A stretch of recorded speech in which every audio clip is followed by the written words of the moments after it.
पलांटियर के पीटर थियो, कॉइनबेस के ब्रायन आर्मस्ट्रॉन्ग और अथियरम के वाइटलिक बीडी जैसे टेक ब्रो अरबपति ऐसे स्टार्टअप्स में करोड़ों का निवेश कर रहे हैं जो माता पिता को बीमारी के जोखिम, ऊंचाई, बुद्धि और यहाँ तक कि आंखों के रंग के आधार पर अपने भविष्य के बच्चों का चयन करने की अनुमति देते हैं। 2025 में ये भविष्य की तकनीक पहले से ही आ चुकी है।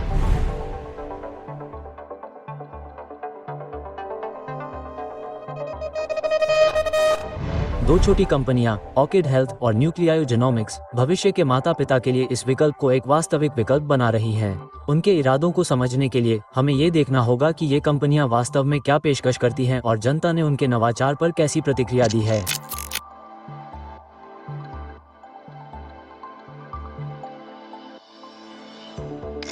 इन विट्रो फर्टिलाइजेशन या आईवीएफ की कठिन और महंगी प्रक्रिया से गुजरने वाले जोड़ों के लिए सबसे बड़ी उम्मीद हमेशा एक स्वस्थ बच्चे की होती है। अब ऑर्किड हेल्थ एक नई पसंद लेकर तस्वीर में प्रवेश करता है। 9 सिडिकी द्वारा शुरू किया गया, जो पीटर थियो के विशेष फेलोशिप कार्यक्रम का हिस्सा था। ऑर्किड का मुख्य वादा माता पिता को गर्भ में रखे जाने से पहले भ्रूण के आनुवंशिक मेकअप की विस्तृत जानकारी देना है। भ्रूण की पुरानी आनुवंशिक जांच में केवल कुछ गंभीर एकल जीन समस्याओं जैसे सिस्टिक फाइब्रोसिस या डाउन सिंड्रोम जैसी बड़ी क्रोमोसोम समस्याओं का पता लगाया जाता था, लेकिन ऑर्किड इससे कहीं अधिक उन्नत संपूर्ण जीनोम भ्रूण जांच या PGTWGS करता है।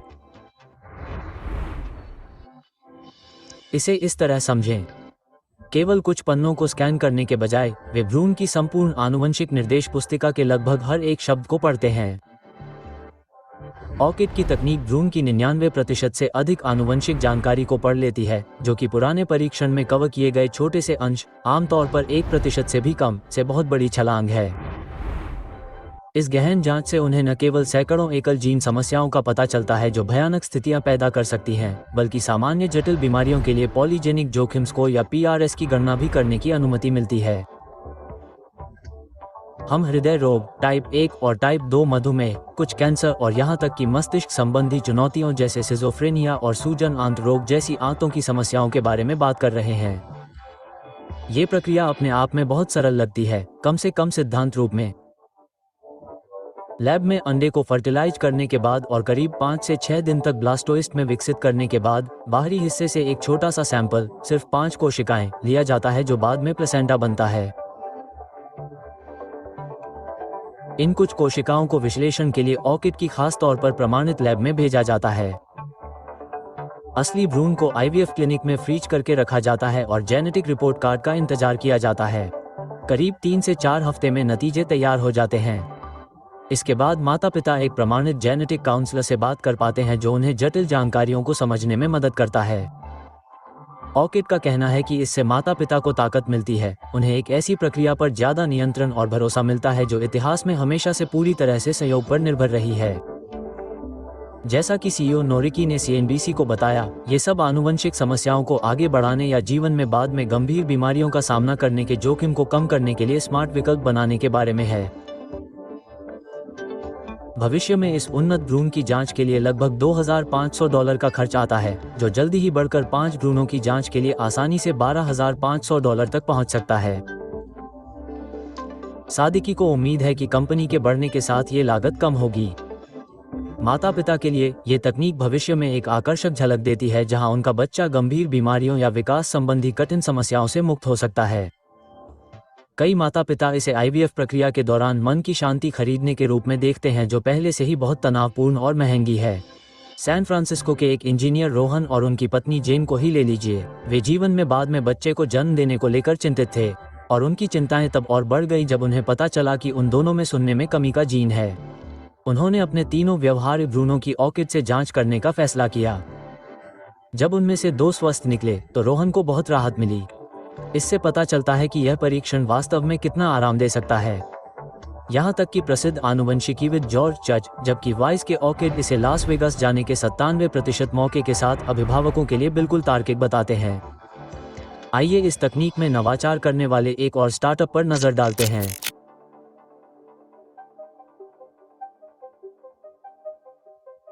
ऑर्किड हेल्थ आपके भ्रूण के लिए एक विस्तृत स्वास्थ्य रिपोर्ट प्राप्त करने जैसा है। और न्यूक्लियोजीनोमिक्स भावी अभिभावकों को न केवल स्वास्थ्य समस्याओं बल्कि बुद्धिमत्ता, अवसाद प्रवण, चिंता प्रवण और यहाँ तक कि आंखों और बालों के रंग जैसी शारीरिक विशेषताओं के लिए संभावित भ्रूणों को रैंक करने की क्षमता दे रहा है। यह वो दुनिया है जिसे उनके न्यूक्लियो भ्रूण उत्पाद न्यूनतम $5,999 में खोलने का दावा करते हैं। पीटर थियो के फेलोशिप प्रोग्राम के एक अन्य व्यक्ति कियान सेडी द्वारा सह स्थापित न्यूक्लियोजीनोमिक्स ने कथित तौर पर कुल $32 मिलियन से अधिक की फंडिंग जुटाई है, जिसमें पीटर थियो के संस्थापक कोष और एलेक्सियन 776 निवेश फर्म से धन शामिल है। न्यूक्लियस खुद को एक अत्याधुनिक व्यक्तिगत आनुवंशिकी कंपनी के रूप में स्थापित करता है। पुराने घरेलू डीएनए परीक्षणों के विपरीत जो केवल आपके डीएनए के एक छोटे से हिस्से को देखते हैं, न्यूक्लियस 30 गुना अधिक गहराई से पूरे जीनोम अनुक्रमण करता है, आपके पूरे जेनेटिक कोड का लगभग 100% स्कैनिंग। इस जेनेटिक विश्लेषण से वैज्ञानिकों को आपके डीएनए में हर तरह के अंतर का पता चलता है। इनमें से कुछ अंतर बड़े बदलाव होते हैं जो सीधे तौर पर खास बीमारियों का कारण बनते हैं, लेकिन वे लाखों छोटे छोटे सामान्य बदलावों को भी देखते हैं। जब इन छोटे बदलावों को जोड़ा जाता है तो वे पॉलीजेनिक्स को बनाते हैं, जो हमें आपके जटिल लक्षणों की संभावना के बारे में सुराग दे सकते हैं, जैसे कि आपकी लंबाई या कुछ सामान्य स्थितियों का खतरा। शुरुआत में न्यूक्लियोजीनोमिक्स ने लोगों को सैकड़ों बीमारियों के जोखिम के बारे में बताने पर ध्यान केंद्रित किया, लेकिन उसके बाद उन्हें उन उत्पादों के साथ भारी विवादों का सामना करना पड़ा जो जेनेटिक्स को जटिल मुद्दों, खासकर आईक्यू या बुद्धिमत्ता से जोड़ने का दावा करते हैं, जिसे आलोचकों ने खराब विज्ञान और बड़ा व्यवसाय कहा है। जून 2025 में न्यूक्लियस भ्रूण की घोषणा करके विवाद खड़ा हो गया, जिसमें ट्वीट किया गया था, हर माता पिता अपने बच्चों को उससे अधिक देना चाहते हैं जो उनके पास है। मानव इतिहास में पहली बार न्यूक्लियस ने उस प्रतिबद्धता में एक नया टूल जोड़ा है।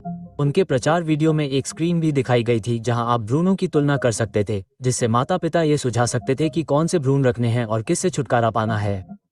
जहां पारंपरिक आईवीएफ परीक्षण ज्ञात आनुवंशिक विकारों पर केंद्रित है, न्यूक्लियस बुद्धिमत्ता और चिंता जैसे जटिल आनुवंशिक परिणामों का पता लगाने के लिए पॉलीजेनिक्स का उपयोग करता है।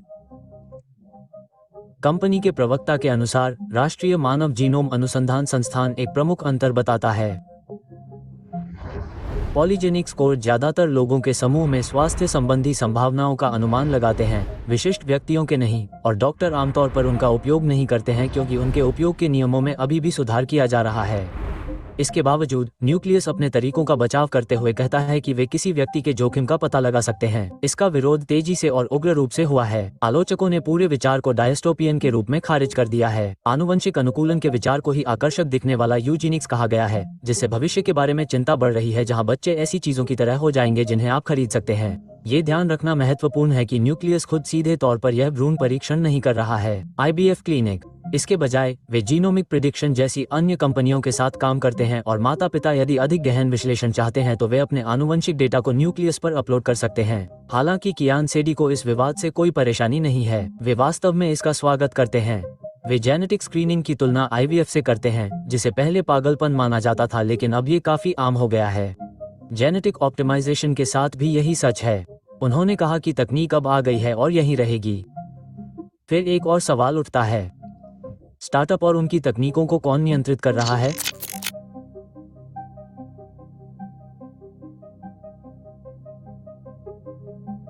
सच्चाई ये है कि अभी उनके लिए शायद ही कोई नियम है। अमेरिका ने लैब टेस्ट और फर्टिलिटी ट्रीटमेंट के लिए नियमों को काफी आसान बना दिया है। इससे ऑर्किड और न्यूक्लियस जैसी कंपनियां बिना किसी निगरानी के काफी हद तक बढ़ रही हैं। न्यूक्लियस जीनोमिक्स अपने उत्पादों को लैब डेवलप टेस्ट या एलडीटी कहता है। मूल रूप से ये टेस्ट उनकी अपनी लैब द्वारा डिजाइन और चलाए जाते हैं। पारंपरिक रूप से एफडीए ने इस तरह के टेस्ट को अकेला छोड़ दिया है, खासकर अगर इसमें कोई डॉक्टर शामिल हो। हालांकि न्यूक्लियस टेस्ट के लिए डॉक्टरों का इस्तेमाल करता है, फिर भी एफडीए के पास जरूरत पड़ने पर हस्तक्षेप करने और उन्हें नियंत्रित करने का अधिकार है। हालांकि आमतौर पर ऐसा नहीं होता है। ऐसा न करने का फैसला, यहाँ तक कि जिन वैज्ञानिकों ने ये डेटा बनाया था वे भी नाराज हैं।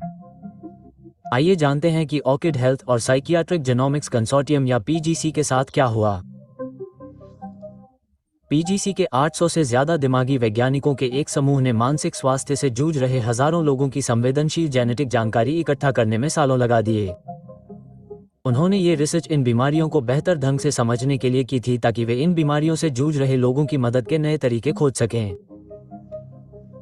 अब जब वैज्ञानिकों ने जेनेटिक जानकारी का अपना विशाल डेटाबेस शेयर किया तो उन्होंने इसके इस्तेमाल के लिए सख्त नियम बनाए। उन्होंने कहा कि यह डेटा इलाज को बेहतर बनाने के लिए रिसर्च के लिए है और इसका इस्तेमाल कमर्शियल जेनेटिक टेस्टिंग के लिए बिल्कुल नहीं किया जा सकता, खासकर अजन्मे बच्चों की स्क्रीनिंग के लिए नहीं। उन्होंने यह इसलिए साफ किया क्योंकि उनका मकसद मानसिक बीमारी से जूझ रहे लोगों को ठीक करना है, उन्हें पैदा होने से रोकना नहीं। वे बीमारी को जन्म से पहले ही खत्म नहीं करना चाहते, बल्कि उसका इलाज खोजना चाहते हैं। लेकिन ऑर्किड हेल्थ ने क्या किया? उन्होंने कथित तौर पर इस रिसर्च डेटा को, जो इलाज के लिए था, अपने भ्रूण स्क्रीनिंग प्रोडक्ट्स को बनाने के लिए इस्तेमाल किया। उन्होंने ऐसे टेस्ट बनाए जो भ्रूण में मानसिक बीमारी के खतरे का अनुमान लगाने का दावा करते हैं। ये सीधे तौर पर नियमों का उल्लंघन था। पीजीसी द्वारा बनाए गए नियमों के अनुसार ऑर्किड पीजीसी के काम का गलत इस्तेमाल कर रहा था ताकि उन लक्षणों की पहचान की जा सके जिनकी जांच करने से उन्हें साफ मना किया गया था, जबकि उनका इस्तेमाल भ्रूण चयन के लिए किया गया था, जिससे शोधकर्ता बुनियादी तौर पर असहमत थे। इस कहानी के प्रकाशित होने के बाद ऑर्किड के एक प्रवक्ता ने साइंस को बताया कि कंपनी ने पीजीसी के डेटा का इस्तेमाल नहीं किया, लेकिन ये बताने से इनकार कर दिया कि उसने किसका डेटा इस्तेमाल किया या क्या वो खुद ऐसा डेटा इकट्ठा करता है। लेकिन यहाँ समस्या यह है, पीजीसी एक कानूनी समूह नहीं है, इसलिए वे वास्तव में ऑर्किड पर मुकदमा नहीं कर सकते। उनके संस्थापक पैट्रिक सलवन ने स्वीकार किया कि वे जनता के दबाव में आकर उन्हें शर्मिंदा ही कर सकते हैं। इस स्थिति ने दिखाया कि जब पैसा ओपन सोर्स रिसर्च से ज्यादा ताकतवर हो तो वैज्ञानिक कितने लाचार हो सकते हैं। ऑर्किड के सीईओ नोरिकी का कहना है, हम एक मुक्त बाजार में रहते हैं, कोई भी आपको हमारे उत्पाद खरीदने के लिए मजबूर नहीं कर सकता है। बायोटेक इंडस्ट्री के एक सूत्र ने तो यहाँ तक कह दिया कि न्यूक्लियोजीनोमिक्स और ऑर्किड ऐसे उत्पादों की घोषणा करने वाली पहली कंपनी है। इसका मतलब है कि यह चलन अभी शुरू ही हुआ है। पहले पैसे की चाहत में नई तकनीक बहुत तेजी से सामने आ रही है, अक्सर इससे पहले कि कोई इसके सही या गलत के बारे में सोचे। हमने सिलिकॉन वैली में ऐसा पहले भी देखा है। थेरोनोस और यूबायोम याद हैं? उन्हें गेम चेंजर के तौर पर प्रचारित किया गया था, लेकिन बाद में धोखाधड़ी के आरोपों के कारण वे ध्वस्त हो गए क्योंकि उनके परीक्षण कारगर नहीं पाए गए। फिर भी निवेशक $7 बिलियन के अमेरिकी प्रजनन बाजार में लगातार पैसा लगा रहे हैं।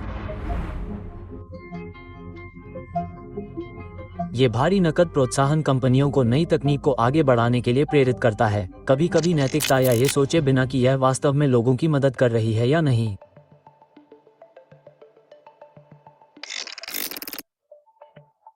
न्यूक्लियोजीनोमिक्स और ऑर्किड के इस उन्नत परीक्षण के मूल में सबसे बड़ी चिंता पॉलीजेनिक रिस्क स्कोर या पीआरएस है। हालांकि ये स्कोर भारी मात्रा में डेटा का उपयोग करके बनाए जाते हैं, लेकिन वे चीजों की भविष्यवाणी करने में बिल्कुल भी सटीक नहीं है। एक बड़ी समस्या यह है कि स्कोर बनाने के लिए उपयोग किए जाने वाले अधिकांश आनुवंशिक डेटा यूरोपीय पृष्ठभूमि वाले लोगों से आते हैं। इसका मतलब है कि वे बहुत कम हैं सटीक और अन्य नस्लीय या जातीय समूहों के लोगों पर इस्तेमाल किए जाने पर अनुचित भी हो सकता है। यह अंतर्निहित अन्याय मौजूदा स्वास्थ्य अंतर को और भी बदतर बना सकता है और गलत व्याख्याओं को जन्म दे सकता है, संभावित रूप से गैर श्वेत माता पिता को अपने भ्रूण के बारे में कम जानकारी या गलत विकल्प चुनने का कारण बन सकता है। इसके अलावा पीआरएस या पॉलीजेनिक जोखिम स्कोर केवल बीमारी होने की प्रवृत्ति को दर्शाता है। वे हमारे वातावरण, हमारे रहने के तरीके या यहाँ तक कि केवल शुद्ध संयोग के बड़े प्रभाव को ध्यान में नहीं रखते हैं। उदाहरण के लिए, स्तन कैंसर के लिए उच्च पॉलीजेनिक जोखिम स्कोर का मतलब केवल इसके होने की थोड़ी अधिक संभावना हो सकती है, लेकिन यह माता पिता के लिए बहुत बड़ी चिंता या अनावश्यक चिकित्सा कदम उठा सकता है। जैसा कि मस्तिष्क विज्ञान शोधकर्ता एंड्रू मैकक्लन ने विज्ञान को समझाया, पॉलीजेनिक जोखिम स्कोर शोध के लिए उपयोगी हैं, लेकिन व्यक्तिगत रूप से वे वास्तव में यह अनुमान लगाने में सहायक नहीं है कि किसे सिजोफ्रेनिया होगा या नहीं।